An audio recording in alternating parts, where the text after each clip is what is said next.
Welcome back to TR study point. ఈ వీడియోలో NATO North Atlantic Treaty Organization గురించి చూద్దాం. ఇది మెయిన్గా సోవియట్ రష్యా అండ్ కమ్యూనిజానికి చెక్ పెట్టేందుకు నాటో అనేది ఏర్పడడం జరిగింది. దీని ఎస్టాబ్లిష్మెంట్ వచ్చేసరికి 1949 ఏప్రిల్ 4న ఎస్టాబ్లిష్మెంట్ అయ్యింది. దీని యొక్క హెడ్ క్వార్టర్ వచ్చేసరికి బ్రజెల్స్ బెల్జియంలో ఉంది. దీనిలో పార్టిసిపేట్ కంట్రీస్ వచ్చేసరికి 32 అండి.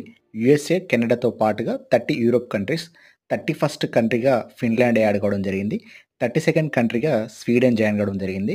నాటో సమ్మిట్ 2023 వచ్చరికి 11th అండ్ 12th జూలైలో లుత్వేనియాలో జరిగింది. 2024 వచ్చరికి 9th, 10th, 11th జూలైలో యుఎస్ఏలో జరిగింది.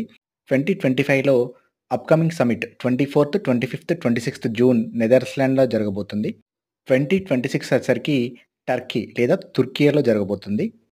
దీనిలోని పార్టిసిపేట్ కంట్రీస్ వచ్చరికి 32 అండి. ఒకసారి చెక్ చేయండి. కంటెంట్ కనుక నచ్చినట్లయితే subscribe to TR study point for more videos. Thank you.